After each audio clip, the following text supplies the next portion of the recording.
একটাই ল্যান্টার্ন জবার মতো, খুব সুন্দর দেখতে, অসাধারণ একটি ফুল এবং ফুলের ভেতরের অংশ অত্যন্ত মনোমুগ্ধকর। তো আজকে আমরা এটার পলিনেশন করব। স্টার্ট।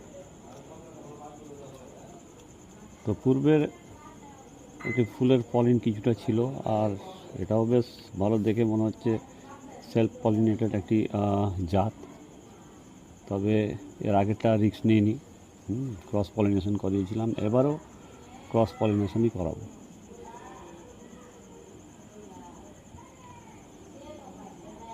প্রচণ্ড বৃষ্টির কারণে এবার ড্রাগন ফুল ঢেকে পলিনেশন করার পর ঢেকে রেখেছি এবং বেশ কিছু ফুল নষ্ট হয়ে গিয়েছে। তো এই হলো আমার বেবি সিরাডো ফুল এবং তার পলিনেশন।